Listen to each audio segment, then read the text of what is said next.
아브라함에게요, 큰 민족을 이루게 하시겠다라고 약속하셨습니다. 창세기 17장 8절에 보게 되면 내가 너와 내 후손에게 내가 거류하는 이 땅, 곧 가나안 온 땅을 주어 영원한 기업이 되게 하고 나는 그들의 하나님이 되리라. 아멘. 하나님께서는 아브라함에게 큰 민족을 이루게 해주시겠다라고 약속하셨습니다. 아멘.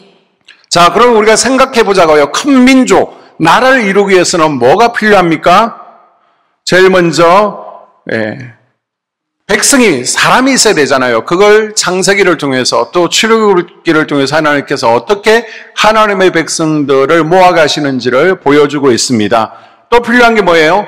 법이 있어야 되잖아요. 법. 그래서 출애굽기 19장 이하 그리고 레위기 신명기에서 하나님께서 하나님의 백성들이 살아야 될 법을 주시고 있습니다. 또 필요한 게 뭐가 있습니까? 땅이 있어야 되잖아요. 땅. 그래서 여호수아서를 통해서 땅을 얻게 됨을 보여주고 있습니다. 그러니까 여호수아서는요, 창세기에서 하나님께서 아브라함에게 약속하신 것이 있습니다. 그 약속이 현실로 어떻게 이루어지는지를 보여주고 있는 것입니다. 자, 여호수아서는요, 모세의 후계자로서 가나안 땅의 정복, 정착 전쟁을 인도한 지도자죠. 한글 성경에 보게 되면 여호수아서 되어 있습니다. 70인역 성경 제목이 이에수스 나우스, 눈의 아들 여호수아 되어 있죠. 그래서 한글 성경의 여호수아는 70인역 번역 성경을 따른 것이다 라고 이해를 하시면 되고요. 가나안 땅 정복기라고 해도 좋을 것 같습니다. 그리고 성경을 읽을 때 우리는요, 그 시대의 정치, 사회, 문화적 배경을 이해하는 것이 참 중요합니다. 그 배경하에서 성경이 기록되었구나라는 이해를 가지는 게 중요한데요. 우리가 여호수아서를 읽기 전에 그 시대 정치적인 배경을 보게 되면요, 가나안 땅에는 누가 살고 있습니까? 가나안 7족속이 살고 있었습니다. 가나안 7족속은 어떻게 되죠? 헷선 버가히의 아기요. 헷 족속이 있습니다. 그 다음 브리스 족속이 있습니다. 그 다음 또 뭐가 있습니까? 헷선 버가히, 히위 족속이 있습니다. 그 다음 뭐가 있어요? 네, 아모리 족속이 있고 기르가스가 있고 마지막으로 여부스 족속이 있습니다.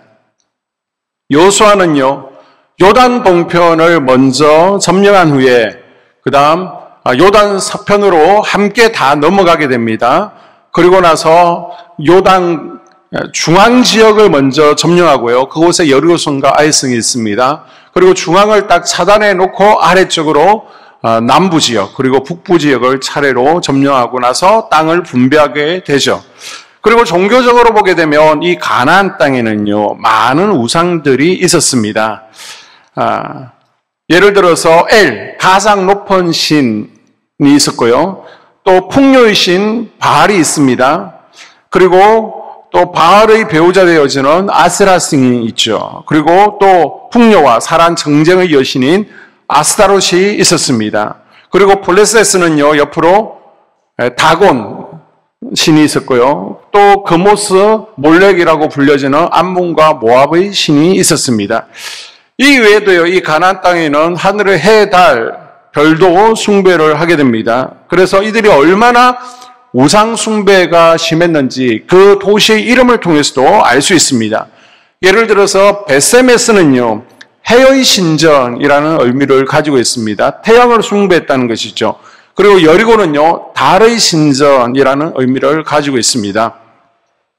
우리가 창세기를 통해서 해의 신, 또 달의 신이 어디 바벨론에서부터 영향을 받았다라는 것을 배웠었죠. 이 우상 숭배를 통해서 가나안 족속들은요, 도덕적으로, 영적으로 타락했습니다. 그리고 가나안 땅에는요, 이것뿐만 아니라 뱀 숭배도 있었습니다. 신전 내에서 성회개가 이루어졌고요. 또 어린이를 산채로 신에게 바치는 인신제사도 있었습니다. 뿐만 아니라 레위기 18장에 보게 되면 건친상간도 있습니다. 동성애도 있습니다. 심지어 짐승과의 수간도 있었습니다. 그래서 신명기 20장 10절 이하에 보게 되면요, 호흡이 있는 자는 다 진멸하라라고 하나님께서 말씀하셨습니다. 가나안 땅에 있는 것들은 다 진멸하라는 것입니다. 왜 이렇게 잔인한 명령을 내리십니까? 혹시라도 영향받을까봐 영향받지 말라고 다 쫓아내고 진멸하라라고 말씀하셨습니다. 이 여호수아서의 기록 저자는 누굽니까? 누가 기록했어요? 여호수아가 말년에 기록했다라고 이해를 하시면 되고요. 그러면 목사님, 마지막에 여호수아가 죽었는데, 죽음이 기록되어 있는데 본인이 죽어가면서 유언을 쓴 겁니까? 그거는 나중에 후대에 누군가가 부록으로 첨가한 것이다 라고 이해를 하시면 됩니다. 이 여호수아는요, 그리스, 헬라어는 예수스라고 그러죠. 영어로는 지저스입니다. 한국어는 이제 예수라고 그러죠. 그러니까 여호수아가 누구라는 거예요? 호세아고요. 호세아가 지저스, 예수님이다라고 이해를 하시면 됩니다. 다 같은 말입니다. 자, 구약 여호수아는요, 예수 그리스도의, 신약 예수 그리스도의 모형이다라고 말씀드릴 수 있습니다. 이스라엘 백성들을 저 가나안 땅으로 끌고 가기 위해서 가나안을 정복하는 모습을 통해서 예수님께서 우리의 최종 목적지는 어디예요? 저 가나안, 천성 천국이죠. 그것으로 우리 성도들을 이끌어 가기 위해서 인생의 강야 가운데서 또 영적 전쟁을 치러가면서 천국으로 향하는 모습을 우리에게 상징적으로 보여주고 있는 것이죠. 자, 여호수아서의 기록 동기를 보게 되면 하나님께서는 가나안 땅을 창세기에서부터 약속하셨습니다. 그런데 이 땅은 저절로 얻어지는 땅이 아니라는 것입니다. 가만히 있어도 땅이 그냥 굴러 들어오고 저절로 이루어지는 게 아니라 하나님의 약속을 믿고요, 순종하고 따르는 사람들에게 이제 내가 받는 땅을 너희에게 주겠다. 내가 일어나서 그 땅으로 들어가라 라고 말씀하셨습니다. 아멘. 하나님께서 약속하셨고 내가 그것을 취해야 얻을 수 있다는 것입니다. 아멘. 그래서 우리가 여호수아를 읽을 때의 뷰 포인트가 무엇입니까? 무엇을 가지고 읽어야 됩니까?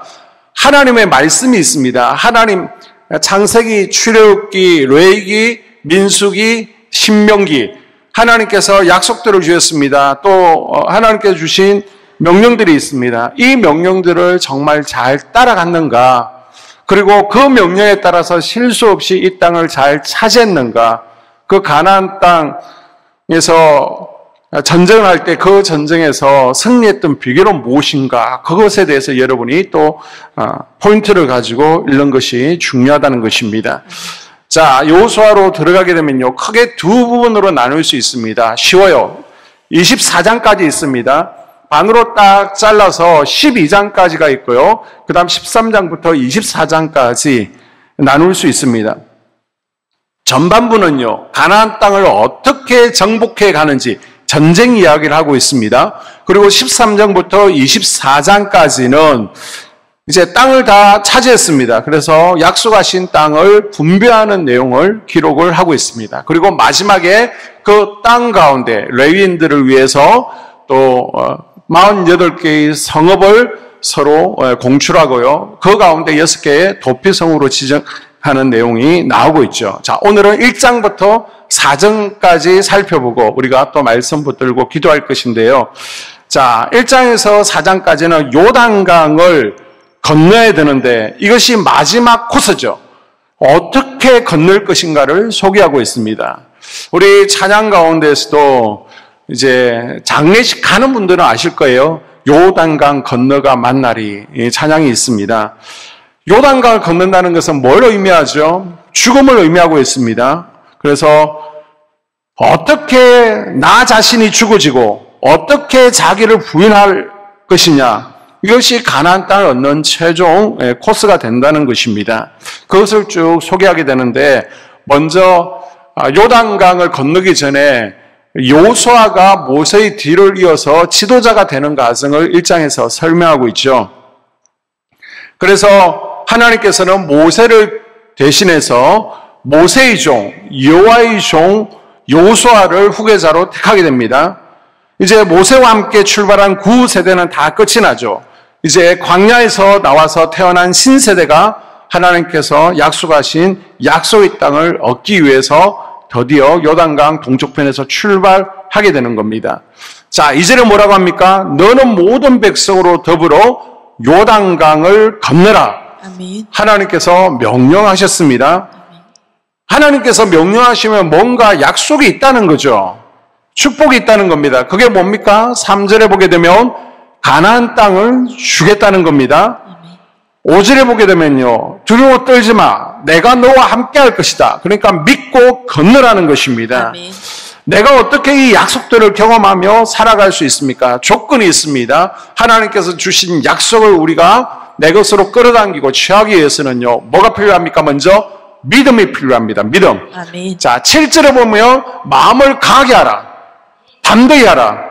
믿으라는 겁니다. 아멘. 두려워 떨지 말라는 겁니다. 아멘. 그리고 8절에 보게 되면 순종하라는 것이죠. 아멘. 율법을 주야로 묵상하고 다 지켜 행하라는 것입니다. 아멘.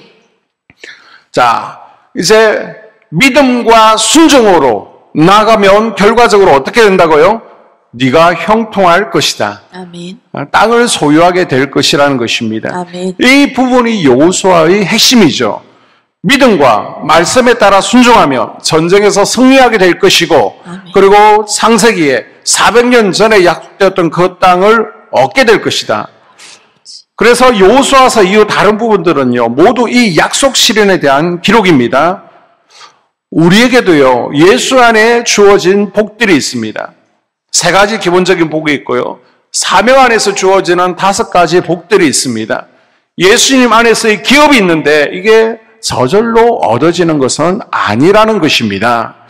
믿음과 순종으로 내 것으로 끌어당기고 내가 전진할 때 취할 수 있는 것을 믿으시기를 바랍니다. 아멘. 자, 성경 10절에서 18절을 볼까요? 가나안 진입을 준비하게 되는데 이제 백성들과 용사들은요 어떻게 준비해야 되고 각기 제사장들이 준비해야 될 것, 각 위치에서 준비해야 될 사항들을 말씀하고 있습니다. 자, 16절에 보게 되면 지도자 모세를 복종했던 것처럼 여호수아에게도 순종하겠다라고 이야기를 하죠. 16절.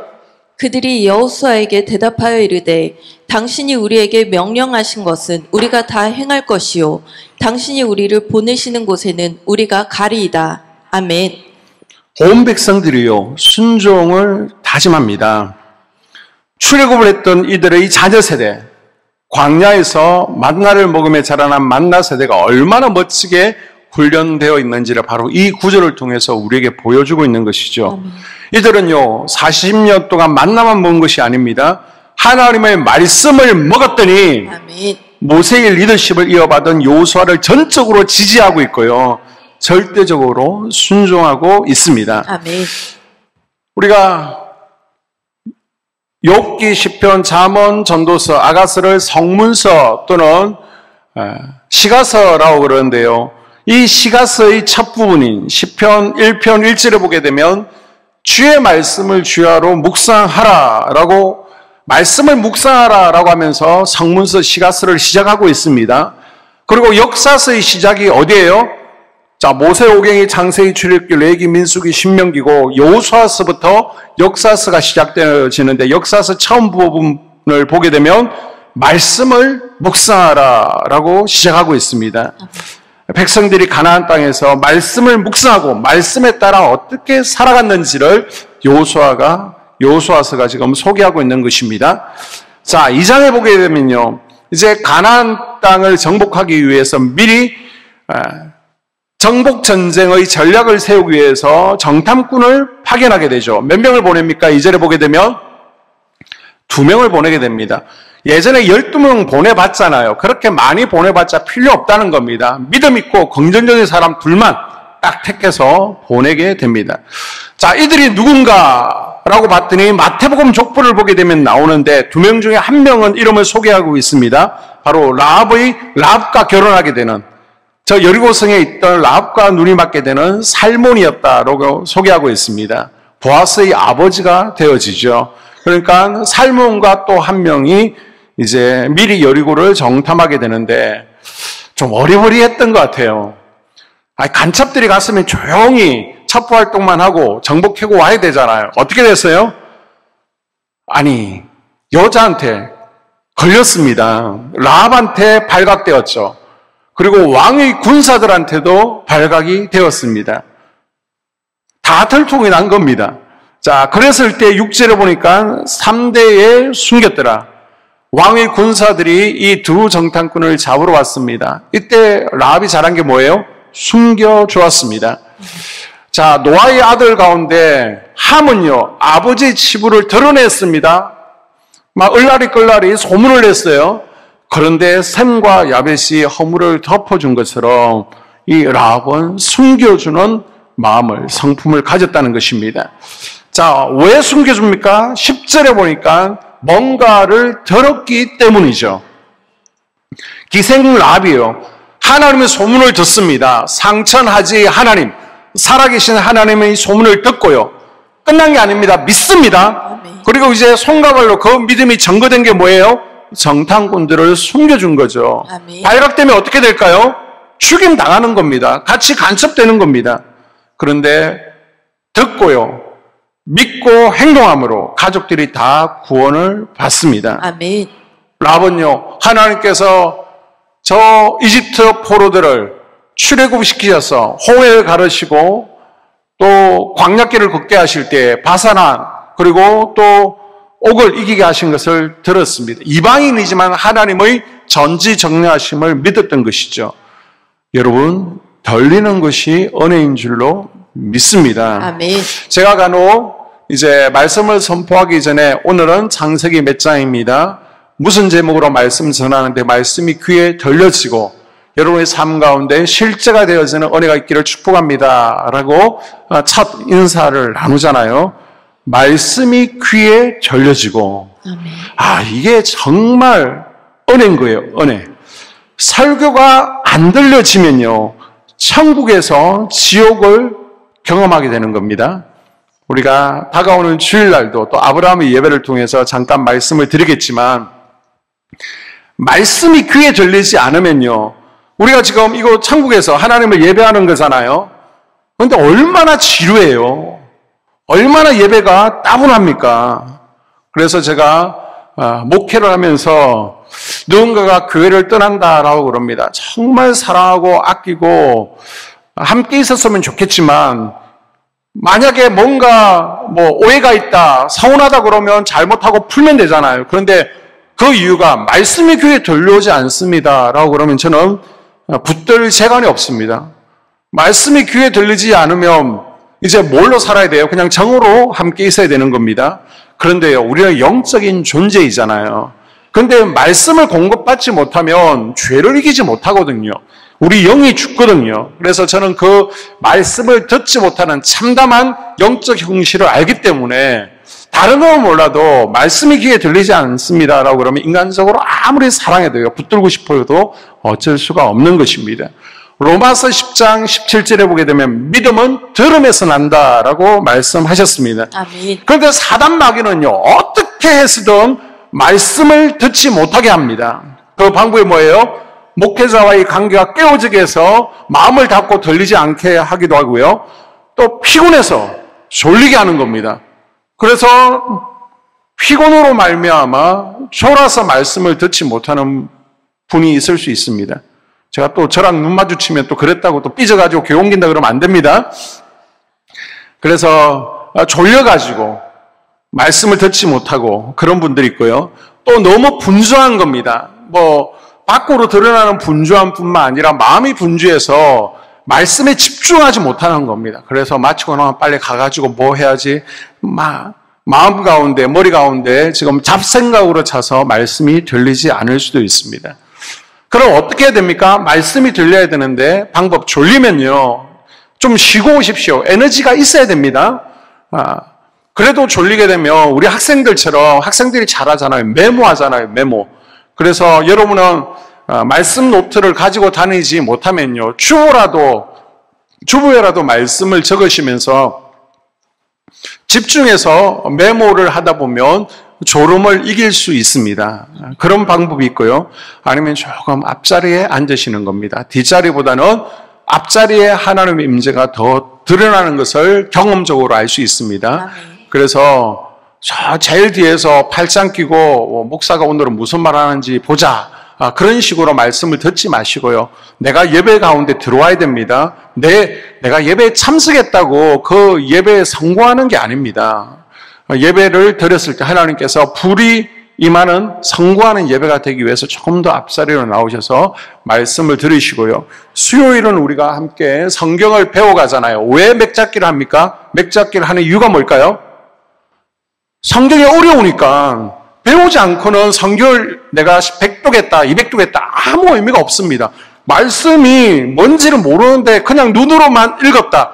내 자아만, 자신감을 가지는 것이지 내 스스로 만족하는 거지 말씀이 녹아내리질 않습니다. 그래서 우리가 성경 맷잡기를 하고 성경 공부를 하는 것은 말씀을 읽을 때 이해가 잘 되게끔 그 말씀이 내 머리로 내 마음으로 손과 발을 통해서 역사할 수 있도록 살아있는 말씀이 되기 위해서 우리가 말씀을 배우는 것이거든요.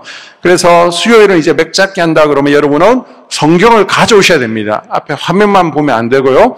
또 뭘 하나 지참하라고요? 펜을 하나 가져오셔야 됩니다. 가능하면 형광펜을 가지시고 제가 몇 절 하는 것은 그 장에서 제일 중요한 말씀들입니다. 꼭 알아야 되는 말씀이니까 성경에다 꼭 줄을 그으시면서 함께 따라오시고요.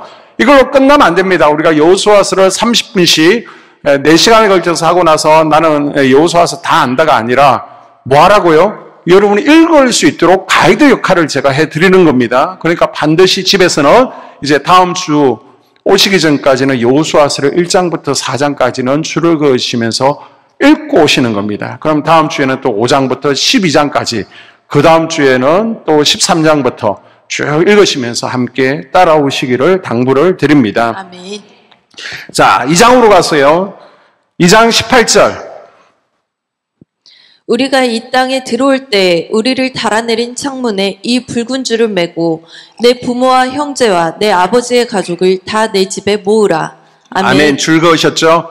자, 라합 덕분에요. 두 정탐꾼은 무사히 정탐을 마치고 임무를 마치고 이스라엘 본대 요단강 동쪽에 있는 시딤으로 합류를 하게 됩니다. 이때 라합이 두 정탐꾼 붙들고 요청하죠. 우리 가족 살려주셔야 됩니다. 그때 두 정탐꾼이 받은 은혜가 있으니까 집에다가 창문에다가 붉은 줄을 메어두면 이제 여리고 우리가 함락하러 올 때에 너네 집은 살려주겠다라고 약속을 하게 됩니다.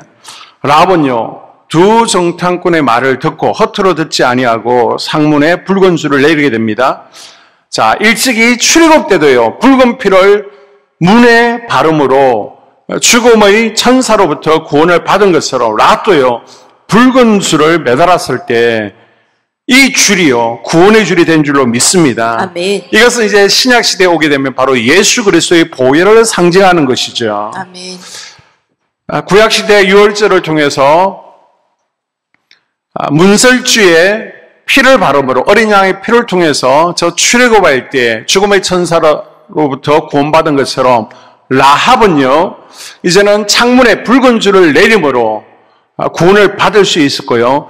이제 그 이유는 예수 그리스도의 십자가 보혈을 우리가 바라봄으로 구원을 얻게 되는 줄로 믿습니다. 아멘. 그리고 중요한 것은요, 집 안에 머물러야 된다는 것입니다. 아멘. 집 밖에 있으면 라합이라도, 라합의 부모님이라도 구원받지 못한다는 것이죠. 출애굽 유월절에도 마찬가지입니다. 반드시 조건이 뭡니까? 집 안에 머물러야 된다는 것입니다. 만약 출애굽 그때로 한번 우리가 상상해 볼까요? 자, 이스라엘 그 집에 이집트 자녀들이 놀러 왔어요. 그 가운데 뭐 장자가 있다라고 했을 때 죽었을까요? 아닙니다. 죽음의 천사가 넘어갔을 겁니다. 피 아래 머무는 것이 중요한 것이거든요. 아멘. 중요한 것은요, 내가 그 피 안에 머물러 있느냐. 여러분의 가족들이 피 안에 머무는 은혜가 있기를 바랍니다. 아멘. 자, 이제 3장, 4장은요, 본격적으로 요단강을 건너게 되는데, 3장에 보게 되면 요단강을 건너는 것을 도하라고 그러죠. 시기가 언제입니까? 15절에 보니까 물이 언덕까지 넘치는 시기였습니다. 하나님의 명령은 뭐예요? 8절 보니까 제사장들이 먼저 언약궤를 메고 요단강을 건너가라는 것입니다. 아멘. 약속은 뭐예요? 그러면 위에서부터 흘러내리던 물이 끊어지고 쌓여서리라는 것입니다. 성지순례를 가보신 분은 지금의 요단강을 보고 이게 뭐야? 뭐 도랑 수준이네라고 얘기할 수 있겠지만은 요단강은요, 건기와 우기에 따라서 강수량, 높이가 굉장히 차이가 나고 과거에는 굉장히 깊고 넓었다라고 학자들은 설명을 하고 있습니다. 이곳을 건너가야 되는데 하나님께서는 건너가라라고 말씀하셨죠. 이때 백성들은 어떻게 반응합니까? 아이고, 하나님 말도 안 됩니다. 지금 강물이 철렁철렁하는데 갈라주시면 우리가 들어가지. 지금 물이 철렁하는데 우리가 어떻게 들어갑니까? 라고 단 한 명도 불평하거나 의심하지 않고 하나님께 따지지 않았습니다. 어떻게 합니까? 1절에 보니까 1절. 또 여호수아가 아침에 일찍이 일어나서 그와 모든 이스라엘 자손들과 더불어 시팀에서 떠나 요단에 이르러 건너가기 전에 거기서 유숙하니라. 아멘. 여러분, 하나님의 역사는요, 아침에 일어나는 것을 믿으시기를 바랍니다. 아멘. 이제 여러분 아침에라고 하십시오. 출애굽할 때 홍해가 갈라진 게 언제일까요? 아침. 만나가 내린 것은 언제일까요? 아침. 예수님께서 주로 사역을 준비하면서 기도하신 시간은 언제일까요? 아침. 아침에. 여러분, 하나님의 역사는 아침에 일어납니다. 아멘. 그래서 아침에 기도하는 것을 사모하시고 아멘. 결단하십시오. 아멘. 그 다음 5절에 보게 되면요, 서서로 성결케 하라는 것입니다. 아멘. 약속의 땅에 들어가기 위해서 하나님과 이스라엘의 관계를 새롭게 하기 위한 하나님의 명령이죠. 우리도 마찬가지입니다. 내가 하나님의 은혜를 경험하고 싶어요. 하나님의 임재를 경험하고 하나님의 약속을 내 것으로 끌어당기고 싶어요. 그러면 먼저 전제되어야 될 것이 있습니다. 물론 하나님의 전적인 은혜, 강권적인 은혜도 있지만은 대부분은 뭘 제거해야 된다? 하나님의 은혜, 하나님의 임재, 기도 응답을 가로막는 죄를 먼저 제거해야 될 줄로 믿습니다. 아멘. 하나님과의 교제가 회복되어야 되는 거예요. 아멘. 우리 하나님께서는 너희들이 왜 응답 못 받아? 죄가 응답을 가로막고 있어. 내가 왜 길을 막고 있어? 너희들이 죄 때문이야 라고 분명히 말씀하고 있습니다. 자, 그 다음 믿음과 순종으로 강을 건너게 되는데요. 그때 시기가 15절에 보면 언제라고요? 요단이 곡식 거두는 시기에는 항상 언덕에 넘치더라. 물이 굉장히 많을 때입니다.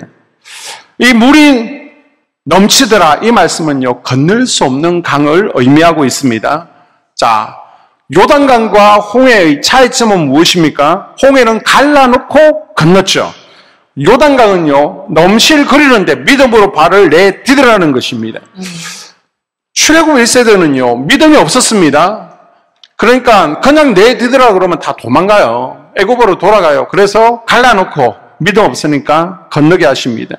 그런데 만나 세대는요, 믿음이 있습니다.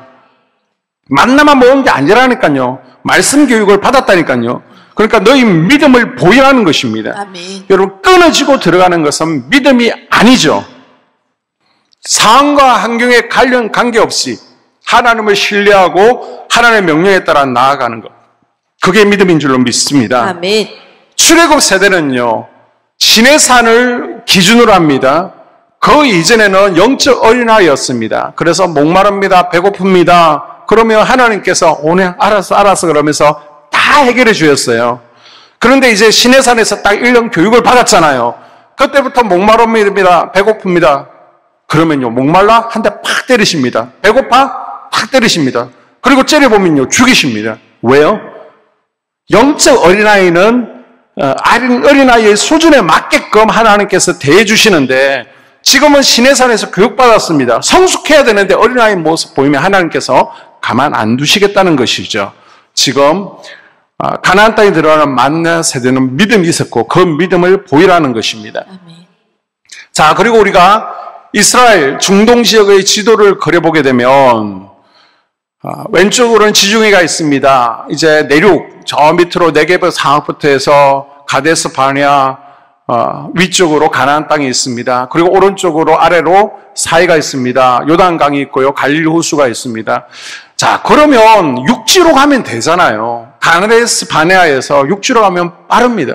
그런데 왜 굳이 요단강을 건너야 됩니까? 강이 넘실거리고 싫다면 가나안 호수 위로 돌아서 가면 되잖아요. 그런데 왜 하나님께서 굳이 요단강을 건너게 하십니까? 2세대도요. 강을 건너는 의식을 하나님께서 일부러 치르게 하시는 겁니다. 지금 부모와 할아버지 세대는요, 이미 물을 건너는 경험을 아브라함처럼 했습니다. 마찬가지로 만나 세대도 영적 강을 건너는 경험이 있어야 되는 겁니다. 아멘. 우리도 마찬가지입니다. 우리도 아브라함처럼 만나 세대처럼 건너야 될 영적 강이 있습니다. 아직도 못 건너고 주저하고 있다면 건너는 결단이 있기를 바랍니다. 아멘. 여러분의 가족 가운데 그냥 예배 시간에 앉아 있다고 영적 강을 건너는 게 아니라니까요. 아브라함처럼 강을 건너는 모습만 가지고 갈대 우르에서 나왔지만은 하란에 머물 수도 있습니다. 그래서 우리 가족들이, 내 남편이, 내 자녀가 아직 하란에 머물고 있는지 점검하시고요. 아멘. 강을 건너게 하십시오. 아멘. 이것이 사랑인 줄로 믿습니다. 아멘. 자, 마지막 4장, 네 번째 장입니다. 자, 요단강을 건넜습니다. 그리고 제일 먼저 만난 도시가 길갈에다가 본부를 만들게 되는데, 이 길갈에, 요단강과 길갈에 2개의 기념비를 세우게 됩니다. 7절. 그들에게 이르기를 요단물이 여호와의 언약궤 앞에서 끊어졌었나니 곧 언약궤가 요단을 건널 때 요단물이 끊어졌으므로 이 돌들이 이스라엘 자손에게 영영한 기념이 되리라 하라. 아멘. 아멘. 자, 기념비를 세우는 목적이 뭐라는 겁니까? 세상 사람들에게 하나님의 능력을 알게 하고 후손들이요, 하나님의 능력을 기억해서 하나님을 경외하는 믿음을 가질 수 있도록 기념비를 세우라는 것입니다. 아멘. 지금 실물 교육을 하는 거예요. 그래서 하나는 강물 속에 있으니까 아마 강물이 바짝 가뭄이 들면 그것을 보면서 하나님께서 요단강을 가르게 하셨다라는 것을 볼 수 있겠죠. 뿐만 아니라 평소에도 길갈 언덕 위에 12돌을 기념비를 세워놓고 이것을 보면서 하나님께서 이곳에서 능력을 행하셨다, 우리 이스라엘을 구원해 주셨다, 실물 교육을 하고 있는 것입니다. 자, 그 지역이 4장 20절에 보니까 어디라고요? 길갈이라고 되어 있습니다. 길갈은요, 굴러간다라는 의미를 가지고 있죠. 과거 애굽에서의 종살이하던 수치, 그리고 인생의 광야 가운데 원망 불평하면서 우상 숭배하면서 하나님께 때려맞고 죽었던 그 수치들 이제 다 길갈에서 씻어버린다라는 의미를 가지고 있습니다. 아멘. 자, 길갈에 돌을 세운 두 번째 이유는요, 잠언 22장 16절에 보게 되면 마땅히 행할 길을 아이에게 가르치라. 그리하면 늙어도 그것을 떠나지 아니하리라. 아멘. 자녀 신앙 교육을 위해서 바로 기념비를 세웠다라고 말씀드릴 수 있습니다. 아멘. 자, 이렇게 하고 이제 다음 시간에 시딤에서 길갈에서 3가지 행했던 의식, 그리고 여리고를 정복하는 내용을 다루게 되는데, 오늘 말씀의 결론은요, 자, 우리 앞을 가로막고 있는 요단강이 있을 수 있습니다. 여러분을 가로막고 있는 요단강은 뭐예요? 물질입니까? 직장입니까? 자녀예요? 아니면 질병입니까? 어떻게 이 요단강을 건널 수 있느냐? 우리에게 주시는 말씀은요, 아침에 기도하라는 것입니다. 아멘. 아침이 안 되어지면요, 낮으로라도 저녁으로 기도로 돌파하십시오. 아멘. 두 번째는요, 은혜를 가로막고 있는 것이 있습니까? 기도를 가로막고 있는 것, 이것을 제거해야 된다는 겁니다. 아멘. 그게 먼저 제거되는 것이 우선입니다. 그리고 말씀 붙들고 순종하라는 것입니다. 아멘. 그때 하나님께서 행하시는 놀라운 이적을 경험하게 될 줄로 믿습니다. 아멘. 기도하겠습니다. 하나님,